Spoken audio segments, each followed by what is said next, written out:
कोई भी शारीरिक काम चेष्टा ना होने पर भी शरीर से जो वीर्यपात होता है क्यों निकलता है जब उसकी कोई क्रिया नहीं, उसे कैसे रोका जा सकता है? जो उन्होंने बताया था, वीर्य दो तरह से निकलता है।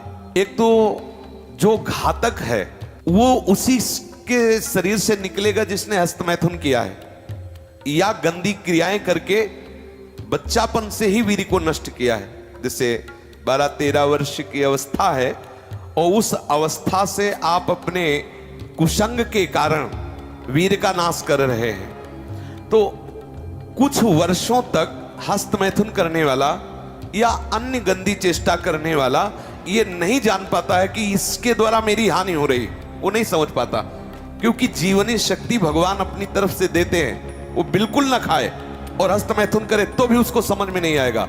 कुछ समय के बाद जब उसकी स्थायी जीवनी शक्ति से क्षीण होना प्रारंभ हो जाएगा, तब उसे वो लक्षण जो हस्तमैथुन करने से नाश ऐसे उस प्रसंग में बताया गया, वो लक्षण उसके जीवन में उत्पन्न होने लगते हैं। अब यदि वो किसी संग के प्रभाव से हस्तमैथुन बंद कर देता है तो उसका वीर्यपात होगा। अगर वो 3 दिन में वीर्यपात करता रहा है तो 3 दिन में वीर्यपात होगा, पक्का होगा, क्योंकि उसका अभ्यास बन गया है। 2 तरह का ये वीर्यपात माना जाता है। एक, जैसे आप ठीक दिनचर्या से चल रहे हैं, आपका खान पान संयम सब ठीक।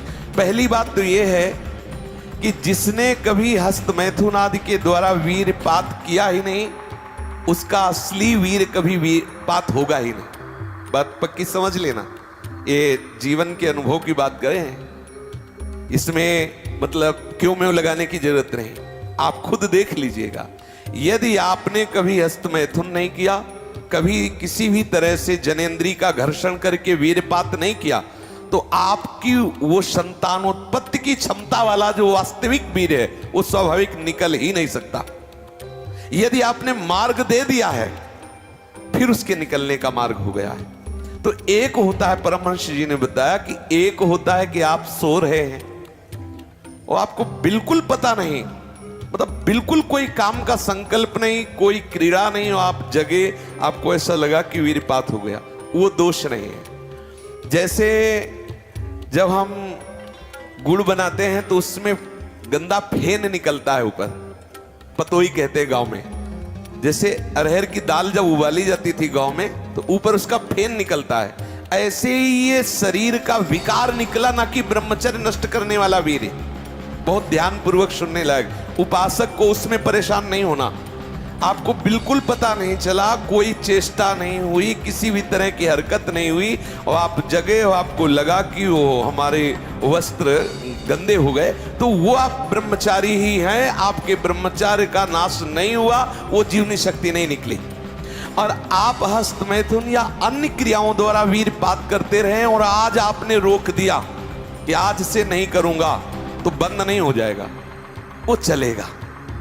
अगर आप ठीक नियम से चलेंगे तो 6 महीना लगेंगे आपको उसको कवर करने में, 6 महीना लगेंगे। और अगर आपने प्रमाद स्थिति की, वो तो निकल ही जाता है, फिर हमको करने से क्यों मना किया जाता है? तो आप देख लेना, कुछ समय बाद आपकी हालत बहुत गंभीर हो जाएगी, जो आप बता भी नहीं पाएंगे किसी से। क्या गंभीर हो जाएगी? आप ऐसे ही साधारण क्रियाओं में ब्रह्मचर्यहीन हो जाएंगे, ऐसे ही छुएंगे वैसे आप ब्रह्मचर्यहीन हो जाएंगे। ये हम सब महापुरुषों के अनुभव और मिले हुए लोगों से, सैकड़ों लोग ऐसे मिलते हैं जो अपनी स्थितियों को बताते हैं। तो जो संत महापुरुषों ने जीवन में अनुभव किया है, उसके आधार पर पहले साधक को चाहिए कि ये देख ले कि हमारे द्वारा कोई हस्तमैथुन आदि क्रियाएं, जो निंदनीय क्रियाएं, वो तो नहीं हो रही। एक हमारे अंदर मान्यता बैठ गई है कि वीर क्षरण में ही आनंद है, ये साधक को छोड़ना होगा। क्या तुम्हारा जीवन का आनंद केवल इतना ही है?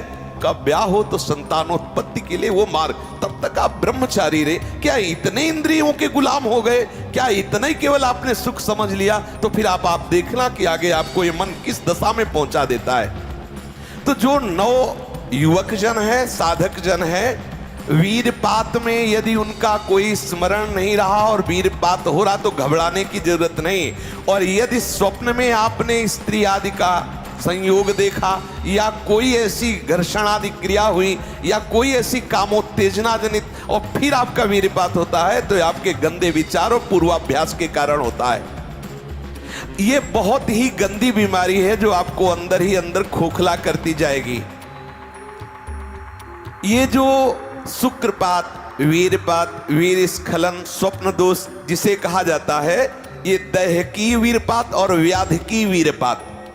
दैहिकी वीरपात जो स्वाभाविक हो जाता है उसमें बिल्कुल आपकी हानि नहीं, कोई दोष नहीं। और जो ये व्याधिकी वीरपात है ये बहुत हानिकारक है, ये आपके जीवनी शक्ति को नष्ट कर देने वाला है, इसलिए इससे सावधान रहें। सबसे पहली बात, ऐसे लोगों का कदापि संग न करें जो हस्त मैथुन करते हैं। जो ऐसे लोगों का कदापि संग न करें जो गंदी तरीके से वीर का नाश करते हैं। वीर्य संतानोत्पत्ति के लिए शास्त्र आदेश करता है, मनोरंजन के लिए नहीं। ये जीवनी शक्ति है, मनोरंजन का भी भाग नहीं है। पहली बात, इस स्वप्न दोष से निकलने के लिए हस्त मैथुन को पूर्णतया बंद कर दिया जाए। अगर आप सदगृहस्थ भी हो चुके हैं तो कुछ महीने के लिए आप अखंड ब्रह्मचर्य का नियम लें, जब तक आपका वीर्यपात होना ठीक ना हो जाए। आप वो हानिकारक जो कामोत्तेजना बढ़ाने वाले भोजन है उनको छोड़िए, जैसे अत्यधिक नमक, बहुत कड़वी लाल मिर्च, और जैसे बहुत ही वो मीट मसाला आदि जो बहुत ही कड़वा तीखा, ऐसा गरम मसाला, और बिल्कुल गर्मा गर्म भोजन। ये आपके स्वप्न दोष के ठीक होने की बात है। यदि आप स्वप्न दोष से बचना चाहते हैं तो अत्यधिक नमक, बहुत कड़वी मिर्च, बहुत ही वो उष्ण गर्मा गर्म भोजन, बहुत गर्म मसाले से बना हुआ भोजन, और अत्यंत खट्टी चटनी, जैसे इमली की है, कच्चे आम की चटनी है, और मांस। ये जो लोग कहते हैं कि मांस ताकतवर होता है, तुम्हारी चर्बी बढ़ा देगा, ताकत नहीं। ताकत कहते हैं संकल्प शक्ति को। ताकत शरीर शक्ति प्रधानता नहीं होती। संकल्प शक्ति का एक महात्मा पूरे समुद्र को अंजुलि में पी गया। देखो, संकल्प शक्ति, शरीर की शक्ति एक सीमित शक्ति है, संकल्प शक्ति एक महान शक्ति है। जो ब्रह्मचर्य से युक्त होता है उसकी संकल्प शक्ति बढ़ती है। भले आप मांस खा के मोटी चर्बी और आप व्यायाम करके दिखा सकते हैं कि देखो मैं ब्रह्मचर्य क्षीण करता हूं लेकिन बलवान हूं, लेकिन आप आत्मशक्तिहीन है। वो आपका मोटा हो जाना बलवान नहीं है, आपके सुंदर सुंदर मांसपेशियां निकल आना वो बल नहीं है। आप शक्ति, बलवान वो है जो आए हुए आंतरिक वेगों को सह जाए। आए हुए आंतरिक वेग को जो सह गया वही बलवान है। ये जो मछली, अंडा, मांस खाते हैं ये कभी इस रोग से मुक्त नहीं हो पाएंगे। और जो लोग कहते हैं मैं तो खाता हूं मेरे अंदर नहीं, विश्वास मत मानना, पक्का झूठा है वो। जो शराब पीता है वो अपने वीर को पवित्र नहीं रख पाएगा। चाहे गृहस्थ हो, चाहे व्यापारी हो, चाहे किसी भी तरह की स्थिति में हो, सावधान हो जाओ, ये शराब आपके जीवन को नष्ट कर देगी। ब्रह्मचर्य में अपने आप एक उन्माद है।